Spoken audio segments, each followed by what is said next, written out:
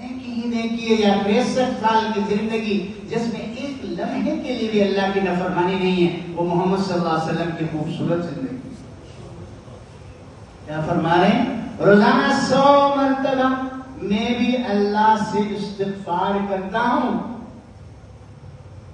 کیوں کرتے ہیں؟ گناہ تو ٹھہریں بھائی مجھے اور آپ کو تعلیم دینے کے لیے کہ بھائی تم گناہوں کو ہلکا نہ لو. گئی میں نبی ہو کر گناہوں سے پاک ہونے کے باوجود جب استغفار کرتا ہوں، تم امتی ہو گناہوں سے پاک بھی نہیں ہو، پھر بھی کیوں نہیں کرتے ہو بھائی؟ تو کم از کم ہر مسلمان صبح شام 100 مرتبہ استغفار تو پڑھے، اور استغفار پڑھنے کی وجہ سے گناہ معاف ہو جائے. ہمارے تو اردو میں استغفر اللہ رب من کل ذنب واتوب الیہ پڑھ تو لیتے ہیں، ہمارا نہیں پڑھتا. اس کا معنی کیا ہے؟ اللہ میں ہر گناہ سے توبہ اور استغفار کرتا ہوں، مجھے معاف کر دے اور میرے گناہ کی مغفرت. یہ آپ کہتے ہیں اپنی دعا میں، تو پھر اس سے اللہ بڑے خوش ہوتے ہیں جب مسلمان اپنے گناہ مرد اور اپنے گناہ کی معافی اللہ سے مانگتا، اللہ بہت خوش ہوتا ہے.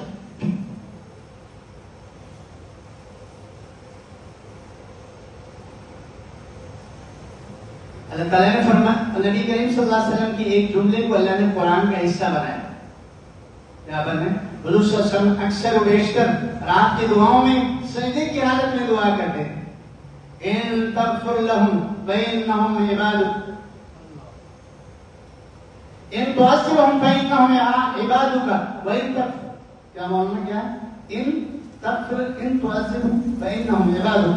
اللہ جی اگر تو میری امت کو سزا دے تیرے بندے ہیں، کر سکتے ہیں، لیکن اگر آپ ان تغفر لهم فإنك غفور رحیم، اے اللہ بخش دینا، یہ تمہاری شان ہے بخشنا، تو غفور رحیم ہے.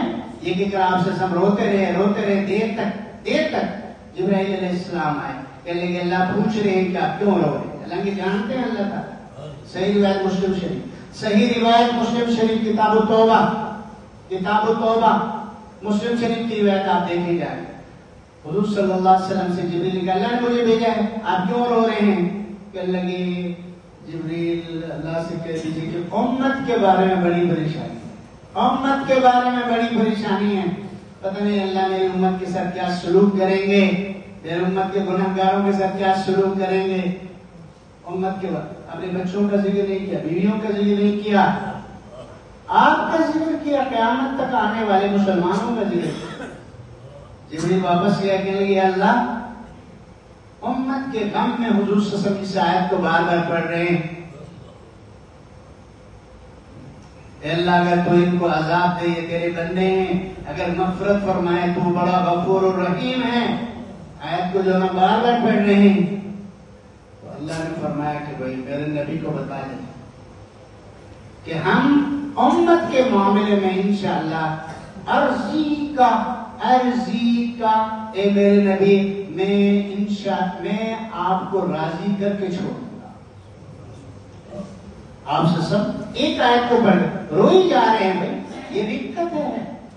یہ آپ سے سب کے دل کی وہ نرمی ہے جو میرے اور آپ کے لیے جو نا اس دل سے دعائیں نکل رہی ہیں.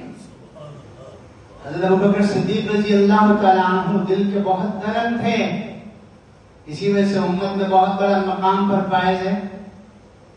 عائشہ صدیقہ فرمایا کرتے تھے کہ میرے والد محترم ایک ایک آیت قرآن کے پڑھتے جاتے تھے اور روئے جاتے تھے. حضرت عمر فاروق رضی اللہ تعالیٰ عنہ سورہ طٰہٰ کی ابتدائی آیتیں سن کر اپنے بہن کے گھر میں پھر دوبارہ خود تلاوت کر کے روتے ہوئے اللہ کے نبی کے پاس گئے اور ایمان لے کر آئے. حضرت عثمان غنی رضی اللہ تعالیٰ عنہ آپ نہیں سنتے، اتنے نرم دل، جنت جہنم کا ذکر اتنے اس کے لیے مشکل نہیں ہوتا تھا جتنا قبر کا ذکر کر کے حضرت عثمان غنی پر رقت کاری ہوتی تھی. بھائی پر میں کہتی کہ آخرت کی منزلوں میں سے پہلی منزل ہے بھائی، یہاں میں کامیاب ہو گئے تو آگے تو کامیابی ہی کامیابی ہے، اگر یہاں ناکامی آئی تو بڑا مشکل ہو جائے گا. حضرت علی رضی اللہ تعالیٰ عنہ کبھی رات کو اٹھ کر جنت البقیع پہنچ جاتے تھے اور بیٹھ کر جو نا بھائی قبر والوں کو سامنے بیٹھ کر رو رو کر اپنے دل کو ہلکا کیا کرتے تھے اور فرمایا کرتے تھے باہر نکل کر، اے دنیا میں نے تجھے 3 طلاقیں دی ہے، میں تو آخرت کی طرف مائل ہی رہوں گا، میں تمہاری دھوکے میں آنے والا نہیں ہوں۔ یہ اللہ کے نیک بندے، ان کے دل کی وہ نرمی، ان کو آسمانوں تک جو نہ بھائی ان ہمارے اور آپ کے لیے ستارے بنا۔ حضرت عمر ابن عبدالعزیز رحمۃ اللہ علیہ بہت اچھے خلیفہ ہے بھائی، جس کو خلیفہ راشد مانا گیا ہے۔ آخری وقت میں رونے لگے اور اس کی بیوی کا نام فاطمہ بنت عبد الملک، عبد الملک کی بیٹی فاطمہ ان کی بیوی، شہزادی بیوی کی شہزادی، اور پاکیزہ متقی حکمران، عادل حکمران، انصاف پسند، رونے لگے تو اس کی جو نا بھائی بیوی نے پوچھا کیوں بھائی خیر تو کیوں؟ کہنے لگے مجھے ڈر لگ رہا ہے اگر اللہ تعالیٰ میری حکومت کے غریبوں کے بارے میں، محتاجوں کے بارے میں، ضرورت مندوں کے بارے میں، بیماروں کے بارے میں مجھ سے پوچھے فقیروں کے بارے میں کیا جواب دوں گا؟ حالانکہ اس نے کسی کا حق نہیں مانا۔ یہ وہ دل کی رقت ہے جس کی وجہ سے وہ نیکی کی طرف مائل ہے۔